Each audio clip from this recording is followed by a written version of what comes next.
안녕하세요. 오늘 여러분과 함께 깊이 파고들 이야기는요. 식당 하시는 분들이라면 정말 공감하실 거예요. 주말 저녁에 가게가 막 손님으로 가득 차고 밖에 줄까지 서 있는데 이상하게 정산해 보면 매출이 왜 이거밖에 안 되지? 하는 경우예요. 분명 자리는 꽉 찼는데 돈은 다 어디로 갔을까요? 어쩌면 그 범인이 제일 좋은 6인석에 앉은 손님 두 분일 수도 있다는 겁니다. 이게 바로 저희가 오늘 얘기할 좀비 좌석인데요.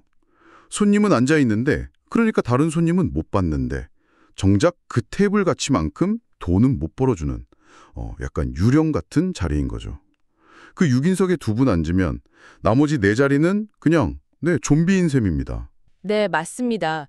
그 눈앞에 보이는 만석 풍경이 주는 그 안도감, 그 뒤에 이런 함정이 있을 수 있다는 거죠. 많은 사장님들이 정말 오랜 경험, 또 그 감이라는 것에 의존해서 테이블 배치를 하시잖아요. 근데 그게 때로는 의도치 않게 수익을 조금씩 갉아먹고 있을 수 있다는 겁니다.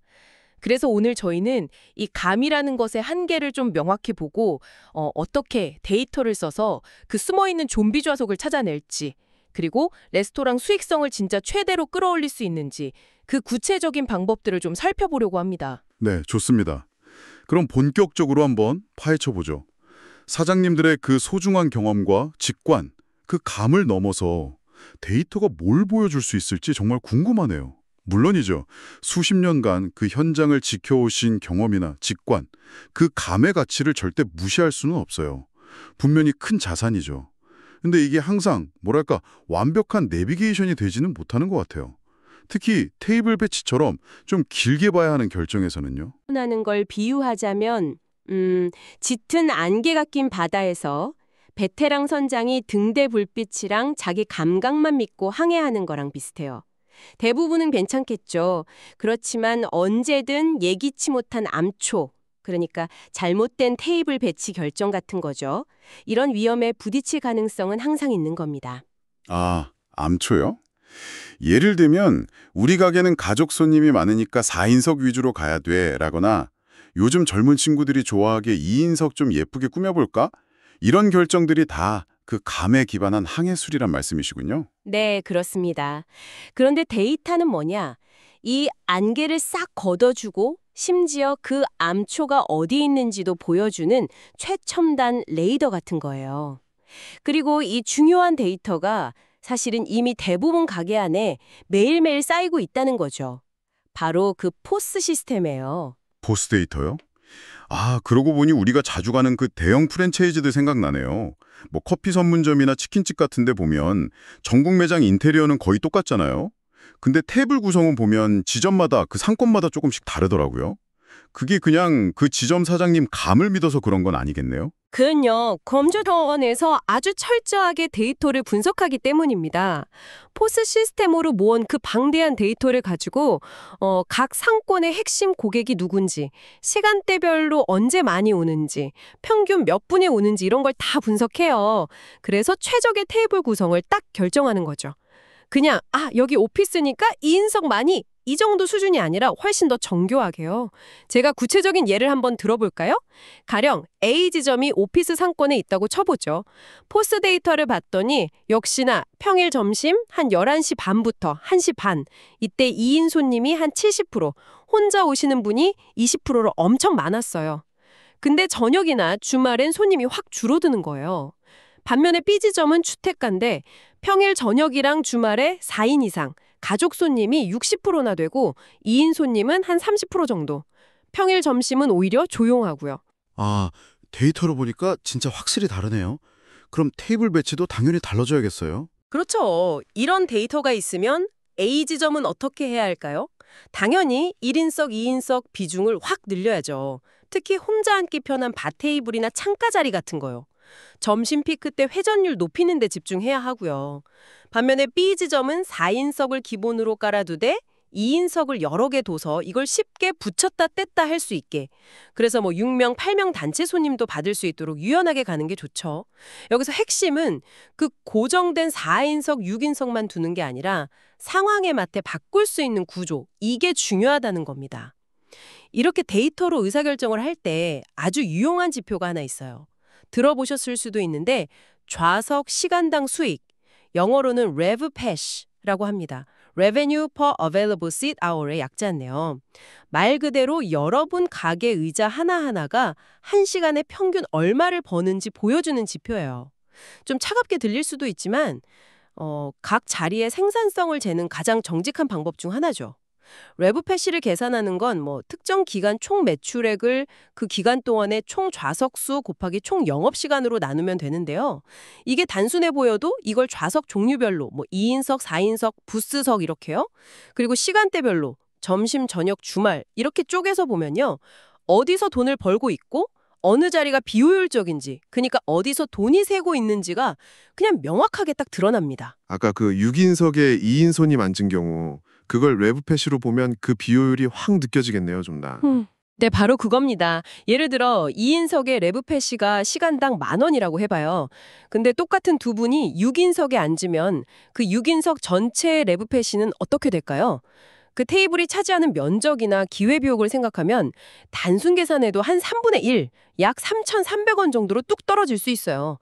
만약 그때 6인 단체 손님을 받았다면 훨씬 높은 레브패시를 기록했을 텐데 그 기회를 날린 거죠. 와, 이게 바로 좀비 좌석이 만드는 실제 매출 손실이에요. 하루 저녁에 이런 비효율적인 6인석 운영이 한두 시간만 있어도 한 달이면 수십만 원, 테이블 많으면 수백만 원의 잠재 매출이 그냥 사라지는 겁니다. 직원 한 분 월급이 될 수도 있는 돈이죠. 데이터는 바로 이런 눈에는 잘 안 보이지만 가게에 치명적일 수 있는 비효율을 숫자로 정확하게 보여주는 거예요. 와, 그렇게 계산하니까 진짜 좀 무서운데요. 그럼 이런 문제를 해결하려면 데이터가 뭘 제시하나요? 설마 가게 테이블 다 뜯어 고쳐야 하나요? 좀 부담스러운데? 하하, 다행히 꼭 그렇지만은 않을 수 있습니다. 물론 상황에 따라서는 좀 큰 공사가 필요할 수도 있겠지만 많은 경우에 의외로 간단한 해법이 있어요. 바로 정사각형 2인 테이블을 적극적으로 쓰는 겁니다. 정사각형 2인 테이블이요? 그 제일 그냥 흔하고 평범해 보이는 그거요? 네, 맞아요. 바로 그 테이블입니다. 이게 되게 흔해서 간과하기 쉬운데 공간 효율성이나 유연성 면에서는 정말 강력한 힘을 발휘해요.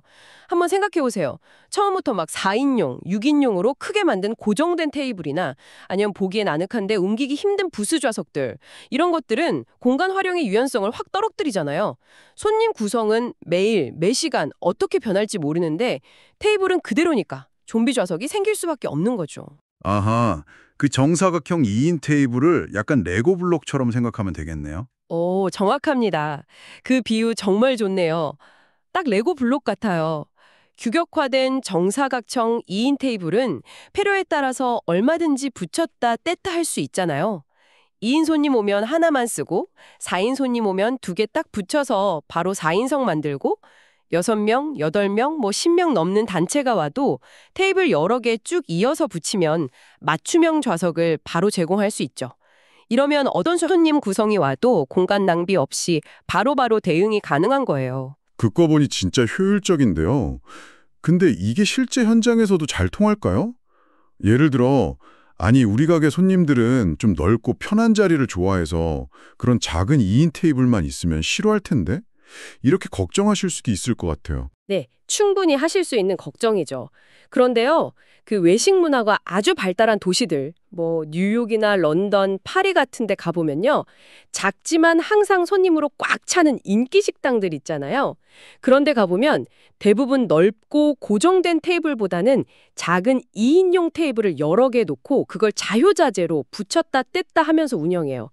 물론 공간이 좁아서 그런 것도 있지만 이게 공간 효율을 최고로 높이고 다양한 손님들을 다 받을 수 있는 가장 좋은 방법이라는 걸 경험적으로 아는 거죠. 물론 고객 경험도 무시할 순 없죠. 테이블이 너무 작거나 불편하면 안 되니까요.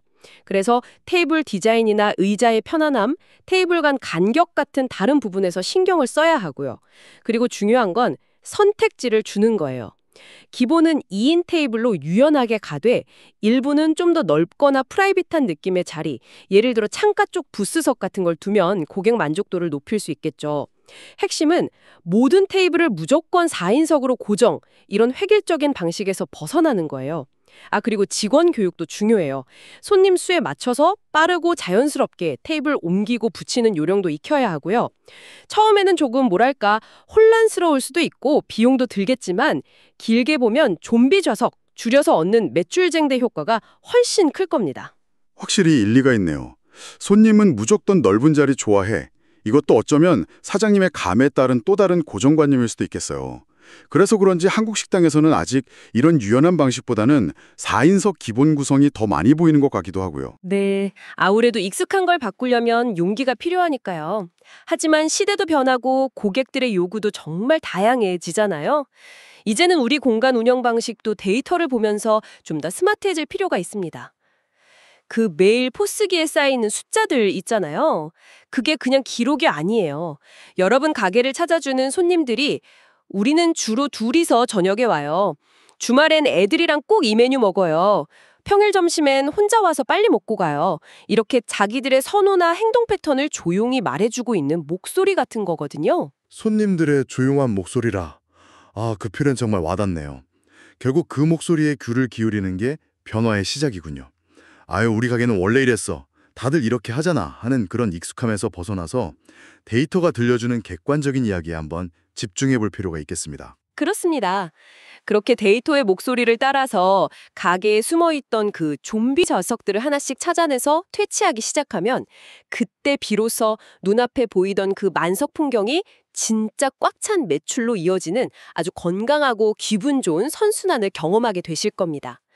단순히 빈자리 없이 채우는 걸 넘어서 모든 자리가 자기 몫을 다하면서 활기차게 돌아가는 진짜 만석의 기쁨을 누리게 되는 거죠. 네, 오늘 정말 흥미로운 이야기였습니다.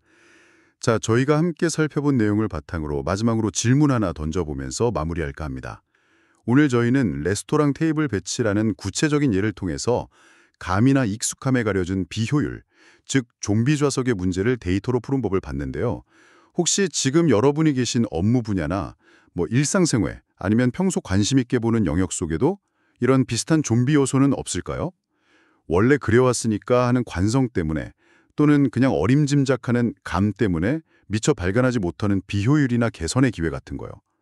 만약 그 영역을 데이터라는 새로운 렌즈로 혹은 오늘 얘기 나눈 레피에이세이처럼 객관적인 지표로 한번 자세히 들여다본다면 어떤 생각지도 못한 최적화의 가능성을 발견하게 될지 한 번쯤 생각해 보시는 것도 의미 있지 않을까 싶습니다.